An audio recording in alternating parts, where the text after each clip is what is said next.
fuel they save, so the less fuel they need, so the less fuel they burn, the higher the aircrafts fly. So if they maybe would fly at 15,000 feet, they would burn I don't know whether this is a real number, 2 tons of kerosene of fuel then, and when they fly at 30,000 feet they only burn 1.5 tons of fuel, and that's a really large amount of fuel when you put this to all flights which are done. And yeah, that's why they fly so high, because they can save fuel at this higher. The higher the aircrafts fly, the more fuel is saved in comparison to 6,000 feet, 10,000 feet, 15,000 feet. And yeah, but when they are then at cruising altitude, the flight attendants, I think it's a very hard job for the flight attendants for when they work, when they fly very, very short distances where they only several minutes at cruising altitude, because then now we need to serve the breakfast and the drinks, and now now we have to get all back and the rubbish please, and then because the descent is now starting, and yeah, they don't have a lot of time. I think it's a very hard job. It's the hardest for them. These flights are the hardest for the flight attendants, I think. Then the transatlantic flights or trans-Pacific flights, or longer flights where you fly, I don't know, 3 hours or more, they are much easier, I think, for the flight attendants, because it's not so stressful, because you are not at cruising altitude. You need to serve the drinks and the food, and then several minutes later you have to get the rubbish and everything. Yeah, and then because it's going down again, and now we also have to prepare our descent. We already put in here our altitude we want to descend. To. It's 3,000 feet, and here you can see we are approaching the runway, and then we are nearly flying over the airport, and then make a 180 left turn up to the runway, and then we are landing. So maybe we should better descend to flight level 250. Descent preparation check. And now we initiate the descent. So shortly I put the co-pilot on. So now the TCAS, it's already set below. So, and here we now pass where we really should have initiated the descent, but yeah, better before than too late. Too early than too late. So yeah, and from here the weather looks good, but you never know how below the clouds the weather is there. So we will see then. We have a lot of fuel left, but we should not fly with too less, but because if we have too less, if there's then no fuel, that's bad. Yeah. So we're now descending and flying again through the clouds, and as you realize, it took us nearly we were only a very short time at cruising altitude. Yes, we flew with a simulation rate of 4 times faster than real time, than normal time, but otherwise at cruising altitude there's nothing very interesting to be done at then I think that's the part of the flight where it's rather easy, because you only have to watch everything works fine. It's not that it isn't so that you have nothing to do, but you have to do something like checking the instruments, checking the amount of fuel, and so on and so on. But the takeoff and the landing are more complex. But yeah, so for us it's not much to do at the cruising altitude. So I always fly with a high simulation rate. 4 times is the maximum you can fly with the add-on Airbus X extended.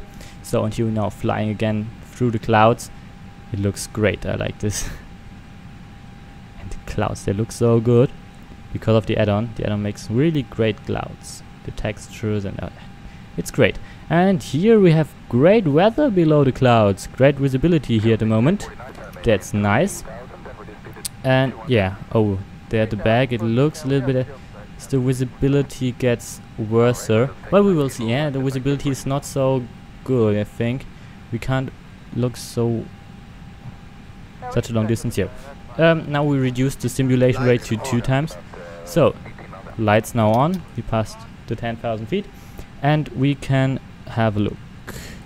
Rate nav, yeah, you can see the ILS frequency is already typed in here, automatically done, very great. And then we later on we activate the approach phase.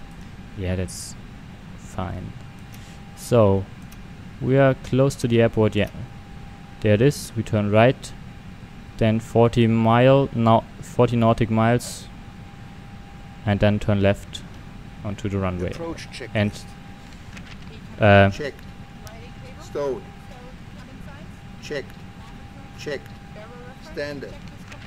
Alright, yeah, the clouds here also do not look so good. They're a little bit gray. I think this shows that they are full of water and that maybe there will be rain. That it will rain in short time. But yeah, we have great weather down here, so we can really do a visual approach than the last 500 feet. So we then turn off the autopilot, and the UTC time, where we are really good in time. We have now 12:07. We will arrive. So yeah, so good. Now there we there must be reference set across Vienna, and also the airport. We can watch. We can go to the bird. Oh, Vienna isn't there. What did I say? Wait, so I shortly correct myself. What is there then? Let me short have a look. So it must be.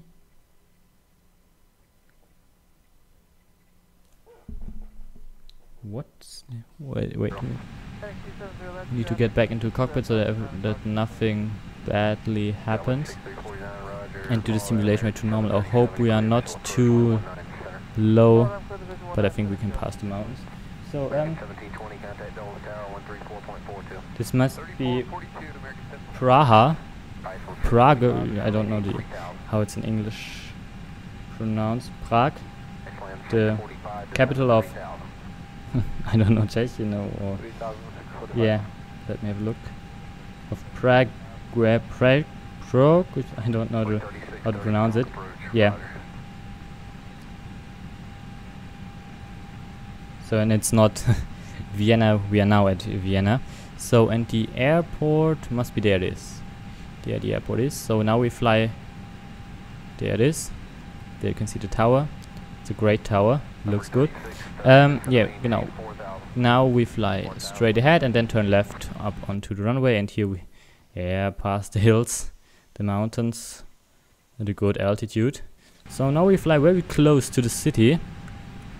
There you can see some buildings, but I don't know what they are called. I never was in Vienna. So yeah, but we have to concentrate on our approach now and not on the other things. So